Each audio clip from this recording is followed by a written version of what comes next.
Hello everyone, good morning. मन की चौधरी फिर से आपका स्वागत करता हूं अपने यूट्यूब चैनल पे। आज हम जीएसटी इंस्पेक्टर के बारे में डिस्कस करने वाले हैं। क्यों पिछले 2-3 साल से जीएसटी इंस्पेक्टर की जो आपकी पोस्ट है वो टॉपर्स की पसंद क्यों बन गई है, आपको जीएसटी इंस्पेक्टर क्यों ज्वाइन करना चाहिए, क्यों आपको जीएसटी इंस्पेक्टर ज्वाइन नहीं करना चाहिए, ये सारी चीजें आज हम डिस्कस करने वाले हैं।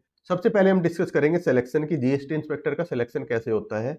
उसके बाद में जोन एलोकेशन, जो आपका जैसे Bangalore zone, Chennai zone, Delhi zone, ये आपको कैसे मिलता है। उसके बाद में जो आपकी ट्रेनिंग होती है, ठीक है, इसमें दोनों ट्रेनिंग है, आपकी नासिन वाली ट्रेनिंग और आपकी जो पुलिस ट्रेनिंग होती है, आर्म्स ट्रेनिंग जिसको आप बोलते हो, वो उसके बारे में डिस्कस करेंगे। फिर हम प्रोबेशन पीरियड के बारे में डिस्कस करेंगे।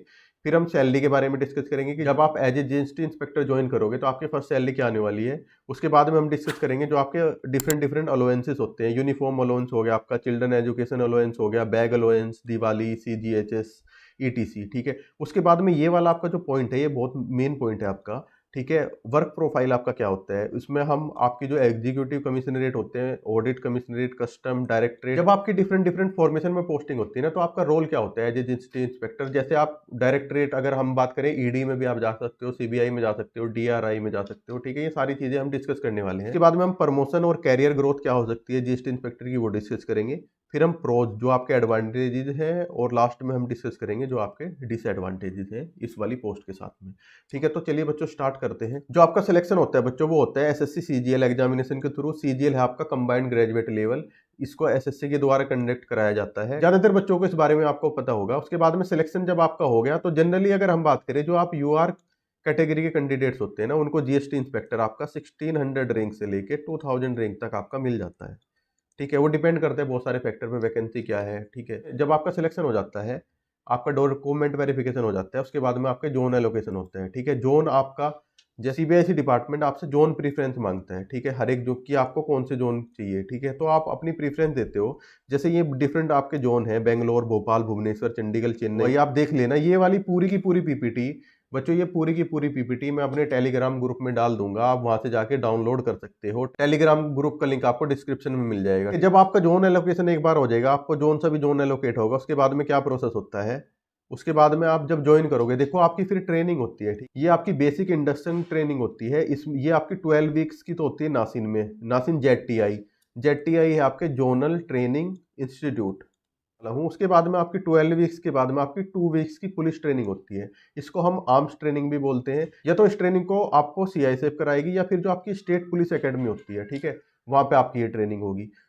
जो आपकी जेटीआई है ना, यहाँ पे आपकी 12 वीक्स की ट्रेनिंग होती है। आप यहाँ पे देख पाओगे आपकी नासिन जेटीआई जयपुर, जयपुर में है, भुवनेश्वर, विशाखापट्टनम, चंडीगढ़, वडोदरा, मुंबई, चेन्नई, पटना, बेंगलोर, ये आप देख लेना। टोटल आपकी काफी लंबी लिस्ट है ये जो बच्चों आपकी 12 वीक्स की ट्रेनिंग होती है ना नासिन में, इसमें आपको जनरली जीएसटी के बारे में बताया जाएगा, जीएसटी, कस्टम, ठीक है, एक्साइज, सेंट्रल एक्साइज लॉ जो है आपका, उसके साथ ही साथ काफी सारे आपको लॉ बढ़ाए जाएंगे। और उसके बाद में बच्चों जो आपकी 2 वीक्स की पुलिस ट्रेनिंग होती है ना, ये बहुत हैपनिंग होती है आपकी, ठीक है। इसकी जो मेमोरी होती है आपकी पुलिस ट्रेनिंग की मेमोरी में, हमेशा आपकी सर्विस में आपके साथ रहेंगी। बच्चों इस 2 वीक की ट्रेनिंग में आपकी आर्म्स की ट्रेनिंग होगी। उसके बाद में आपकी कुछ थ्योरी की क्लासेस भी होती है, जिनमें आपको CrPC, the Indian penal code, IPC and Indian evidence act, ठीक है, इसके बारे में आपको बहुत ही ब्रीफ में नॉलेज दी जाती है। आपकी ट्रेनिंग, टोटल आपकी ट्रेनिंग होगी 12+2, टोटल आपकी 14 वीक्स की आपकी ट्रेनिंग होती है। फिर अगर हम प्रोबेशन पीरियड की बात करें, तो आपका जो प्रोबेशन पीरियड होता है वो जनरली आपका 2 इयर्स का होता है। जो वो 2 इयर्स है ना, उसमें आपको कुछ कंडीशन है जो आपको सेटिस्फाई करनी पड़ेगी। फर्स्ट कंडीशन क्या है कि जो आपका डिपार्टमेंटल एग्जाम और वाइवा होता है, वो हर 6 मंथ में होता है। जो आपकी नासिन है वो इसको कंडक्ट कराती है एवरी 6 मंथ। तो आपको लगभग 4 चांस मिलेंगे 2 साल पूरे होने से पहले। जो आपके एग्जाम होते हैं डिपार्टमेंटल एग्जाम, वो आपको पास करने होते हैं, और जो आपका वाइवा होता है वो आपको पास करना होता है विद इन 2 ईयर्स। उसके साथ ही साथ कंडीशन क्या है कि आपकी सभी वेरिफिकेशन कंप्लीट भी होनी चाहिए। जो सपोज करो ओबीसी कैटेगरी से सेलेक्ट हुए हो, तो डिपार्टमेंट आपके सर्टिफिकेट की भी वेरिफिकेशन कराता है। साथ में आपकी जो पुलिस वेरिफिकेशन होती है, पुलिस वेरिफिकेशन जो होती है, कैरेक्टर की वेरिफिकेशन जिसको हम बोलते हैं, वो सारी की सारी वेरिफिकेशन आपकी होती है। जब तक वो कंप्लीट नहीं होती तब तक भी आप कंफर्म नहीं होते। अगर आप 2 साल में अगर आपके ये एग्जाम नहीं निकलते ना, जो आपका थर्ड इंक्रीमेंट लगेगा, बेसिक जिसमें आपकी इंक्रीज होती है, थर्ड एनुअल इंक्रीमेंट, वो आपको नहीं मिलता। कंफर्मेशन होने के लिए आपकी ये सारी की सारी रिक्वायरमेंट कंप्लीट होनी चाहिए। तो बच्चों जीएसटी इंस्पेक्टर की अगर हम सैलरी की बात करें, जो बेसिक होती है वो होती है 44,900। फिर आपका 34% अभी डीए चल रहा है, उसके अकॉर्डिंग 15,266 आपका डीए बनेगा। एचआरए होता है आपका, ये एक्ससीटी का है, एक्स सिटी में आपका 27% है अभी, तो 12,123 आपका HRA हो गया।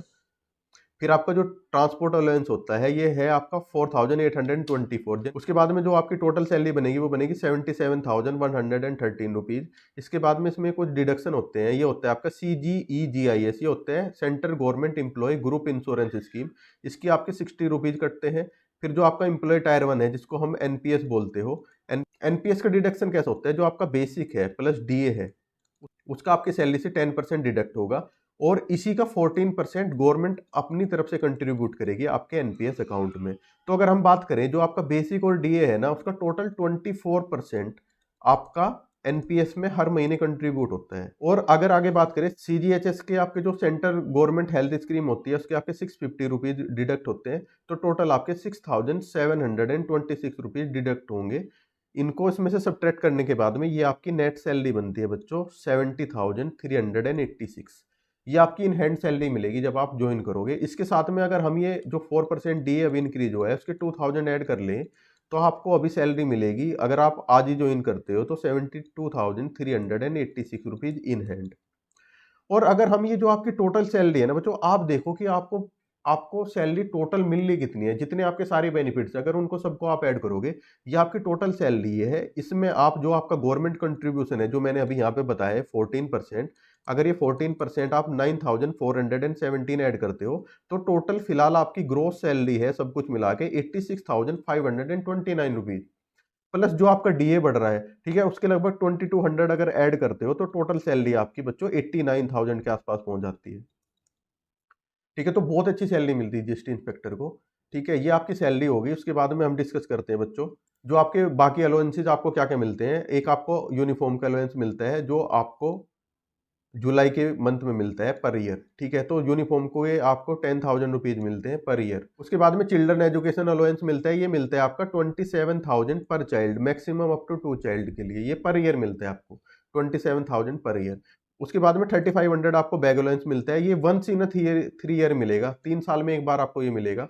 उसके बाद में सीजीएचएस की आपकी मैंने फैसिलिटी बता दिया, उसके बहुत ही नॉमिनल से 650 रुपीज आपके डिडक्ट होंगे, लेकिन इसके बदले में आपके जितने भी डिपेंडेंट हैं, ठीक है, आपकी स्पाउस हो गई, उसके बाद में आपके बच्चे हो गए, अगर आपके पेरेंट्स भी आप पे डिपेंडेंट है तो उन सबका इंश्योरेंस कवर होता है, और डिडक्शन कितना होता है ओनली 650 रुपीज का। उसके साथ साथ बात करें अगर हम दिवाली बोनस आपको मिलता है, ठीक है, ये भी लगभग अराउंड 7,000 के आसपास होता है, ये हर दिवाली पे आपको मिलता है।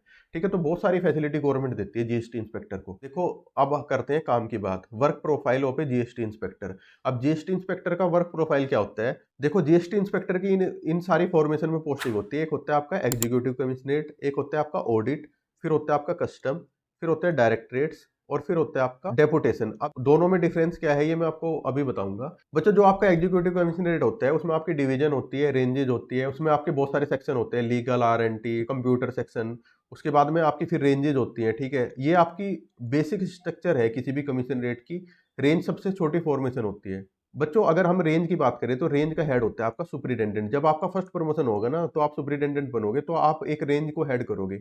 और जो डिवीजन होता है, डिवीजन का हेड होता है आपका असिस्टेंट कमिश्नर, जिसको हम AC बोलते हैं, असिस्टेंट कमिश्नर, जो आपके IRS होते हैं, वो आपका डिवीजन का हेड होता है। अब देखो ये HPU होती है आपकी हेडक्वार्टर प्रिवेंटिव यूनिट, ये वो वाली है जिसके लिए आप सपना देखते हो, रेड वाली जो होती है, ठीक है, वो वाली आपकी होती है हेडक्वार्टर प्रिवेंटिव यूनिट। इन्वेस्टिगेशन से रिलेटेड वाले केस हैंडल करती है आपकी HPU कमिश्नरेट के लेवल पे।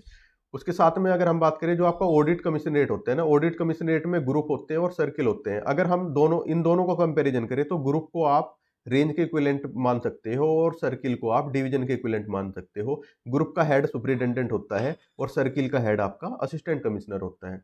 उसके साथ में अगर आपकी जो पोस्टिंग होती है, आपकी कस्टम में भी पोस्टिंग होती है, आप एयरपोर्ट पे आपकी पोस्टिंग हो सकती है। जीएसटी इंस्पेक्टर की पोस्टिंग एयरपोर्ट पे भी होती है, सी पोर्ट पे भी होती है, एयर कार्गो में भी होती है। ठीक है, तो जीएसटी इंस्पेक्टर एक ऐसी पोस्ट है सीजीएल के थ्रू कि आपका प्रोफाइल इतना डाइवर्सिफाई है कि आप जिंदगी में कभी बोर नहीं होते। ठीक है, इतने डिफरेंट डिफरेंट फील्ड में आपको काम करने का मौका मिलता है कि एज ए जीएसटी इंस्पेक्टर आप पूरी लाइफ में कभी बोर नहीं होते अपने काम से। ठीक है, बहुत सारे आपके पास ऑप्शंस हैं, बहुत सारे फॉर्मेशन में काम करने को आपको मौका मिलता है यहाँ पे। अब बच्चों अगर बात करें ये आपके जो डायरेक्टरेट में पोस्टिंग होती है ना, ये जो मैंने यहाँ पे डायरेक्टरेट लिखे हुए हैं ना, इनमें भी आप डेपुटेशन में जाते हो और इन डायरेक्टरेट में भी आप डेपुटेशन में जाते हो, ईडी और सीबीआई वगैरह में।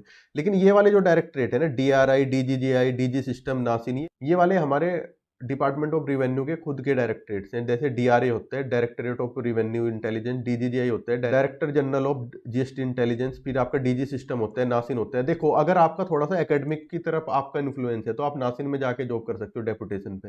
अगर आपका थोड़ा सॉफ्टवेयर से रिलेटेड आपका फील्ड है, जैसे कंप्यूटर साइंस वगैरह में आपको बीटेक एमटेक आपने की हुई है, तो आप डीजी सिस्टम में जॉब कर सकते हो। ठीक है, बहुत सारे ऑप्शन है आपके पास यहाँ पे। डीजी सिस्टम में जा सकते हो अगर आपको इंटेलिजेंस रिलेटेड काम में इंटरेस्ट है। फिर डीआरआई में आप जा सकते हो अगर जो आपका ये स्मगलिंग वगैरह होती है गोल्ड वगैरह की, इस तरह उस सब को रोकने के लिए आपका डीआरआई काम करती है। ठीक है, बहुत अच्छी पोस्टिंग होती है डीआरआई में भी। इसके बाद में बच्चों आपके पास ये भी ऑप्शन होता है कि आप डेपुटेशन में ना पे ईडी में भी जा सकते हो, सीबीआई में भी जा सकते हो। जब सपोज करो आप एज ए इंस्पेक्टर यहाँ पे वर्क कर रहे हो और आप डेपुटेशन पे चले गए ईडी में, ठीक है, तो वहां पे आपकी पोस्ट होगी एनफोर्समेंट ऑफिसर।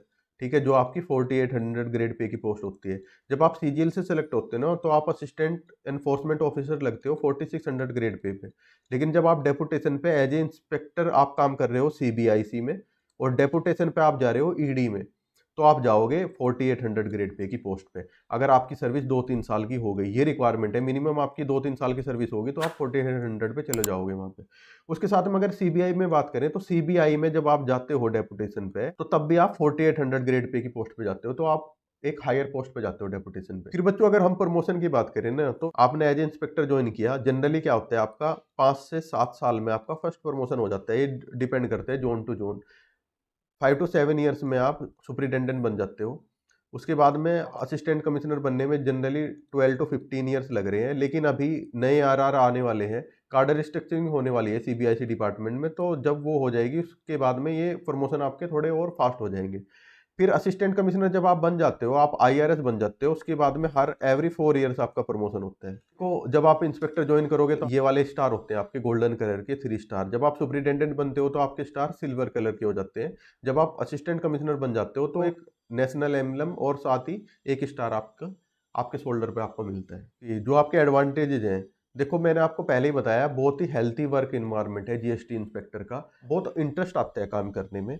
उसके बाद में आपकी सोशल रेस्पेक्ट भी है, ये देखो आपको 3 स्टार मिलेंगे, 3 स्टार वाली यूनिफॉर्म आपको मिलेगी। ठीक है, तो सोशल रेस्पेक्ट है, 3 स्टार यूनिफॉर्म है आपके पास। इस जॉब के साथ में आप यूपीएससी के लिए भी प्रिपेयर कर सकते हो। ज्यादा हेक्टिक वर्क आपके पास यहाँ पे नहीं रहता। कुछ कुछ फॉर्मेशन ऐसी हैं बच्चों जिसमें आपका काम वर्कलोड आपका काफी ज्यादा होता है, लेकिन मैक्सिमम फॉर्मेशन में वर्कलोड आपका इतना नहीं होता। उसके बाद में डाइवर्सिफाई वर्क प्रोफाइल है आपका। जो आपका वर्क प्रोफाइल है वो बहुत ही डाइवर्सिफाई है, मैंने बताया इतनी सारी आपके पास डायरेक्टरेट है। ठीक है, आप उनमें जा सकते हो, आप एयरपोर्ट पे जा सकते हो, आप सी पोर्ट पे जा सकते हो, वो मैंने आपको बता ही दिया बच्चों। कितनी सारी फॉर्मेशन में आप काम कर सकते हो, डीजीजीआई, डीआरआई, ईडी, सीबीआई, सब में आप डेपुटेशन पे भी जा सकते हो। बहुत डाइवर्सिफाई आपका वर्क प्रोफाइल है। जो आपके हायर ऑफिशियल होते हैं ना वो भी बहुत सपोर्टिव होते हैं। अगर आप प्रिपरेशन कर रहे हो, सपोज करो आप यूपीएससी की प्रिपेयर कर रहे हो ना, तो वो उनसे जितना बन पाता है वो आपकी उतनी हेल्प ही करते हैं। और बच्चों लास्ट में अगर हम बात करें ना, जो आपके डिसएडवांटेजेस हैं डिपार्टमेंट में, मेरे को सिर्फ आईसीटी जो अभी आपका बैन है, अगर दूसरे जोन में आपकी पोस्टिंग हो गई तो आप अब वापस अपने जोन में नहीं आ सकते, क्योंकि आपका आईसीटी अभी बैन किया हुआ है। सिर्फ यही डिसएडवांटेज मेरे को लगती है फिलहाल, और इसके अलावा मेरे को जीएसटी इंस्पेक्टर की जॉब में कोई भी डिसएडवांटेज नहीं लगती। तो बच्चों आज की वीडियो में मैंने कंप्लीट वर्क प्रोफाइल डिस्कस किया है जीएसटी इंस्पेक्टर का, सारे के सारे पॉइंट्स मैंने डिस्कस कर लिए हैं। इसके बाद भी अगर आपका कोई डाउट बचता है तो आप कमेंट सेक्शन में कमेंट कर सकते हो। साथ ही साथ अगर आपको ये सारी स्लाइड चाहिए तो इनकी पीडीएफ बना के मैं अपने टेलीग्राम ग्रुप में डाल दूंगा, आप मेरा टेलीग्राम ग्रुप भी ज्वाइन कर सकते हो। और आप मेरे को इंस्टाग्राम पे भी मैसेज कर सकते हो अगर आपका कोई भी डाउट है। आपका अगर आप सीजीएल 2022 के एस्पिरेंट हो और आपको प्रिपरेशन में कोई भी प्रॉब्लम आ रही है, आपको कोई भी गाइडेंस चाहिए, तो आप मेरे को इंस्टाग्राम पे भी मैसेज कर सकते हो। उसके अलावा अगर आप सीजीएल 2022 की तैयारी कर रहे हो, लगभग 2 मंथ्स का टाइम आपके एग्जाम में अभी बचा हुआ है, तो इतने कम टाइम में आप कैसे जो आपके सिलेक्टिव टॉपिक हैं हर एक सेक्शन में, जीएस में, मैथ में, रीजनिंग में, इंग्लिश में, उनको पढ़ के आप कम पोर्शन अपना सिलेबस का कवर करके एक हाई स्कोर कैसे ला सकते हो, उसके लिए मैंने ये वीडियो बनाई हुई है। इस वीडियो का लिंक आपको डिस्क्रिप्शन में मिल जाएगा, आप जाके ये वाली वीडियो चेक कर सकते हो। और साथ ही साथ ये मैंने इंग्लिश की अपनी स्ट्रेटजी बनाई हुई है, इंग्लिश में आप कैसे कम टाइम में, आप जो आपकी नीतू सिंह मैडम की बुक आती है उसमें वो कैब और जो ग्रामर का पोर्शन है उसको आप कम टाइम में कैसे कवर कर सकते हो। ठीक है, तो अगर आप देखना चाहते हो तो इन वीडियो का लिंक आपको डिस्क्रिप्शन में मिल जाएगा, आप वहां से जाके चेक कर सकते हो। तो चलिए बच्चों आज की वीडियो में इतना ही। अगर आपको कोई भी डाउट हो आप कमेंट सेक्शन में कमेंट कर सकते हो। कमेंट सेक्शन में मैं बहुत एक्टिव रहता हूँ, हर एक बच्चे के कमेंट का रिप्लाई मैं करता हूँ। तो चलिए बच्चों मिलते हैं आपसे नेक्स्ट वीडियो में, तब तक के लिए take care and bye bye and all the best for your exam.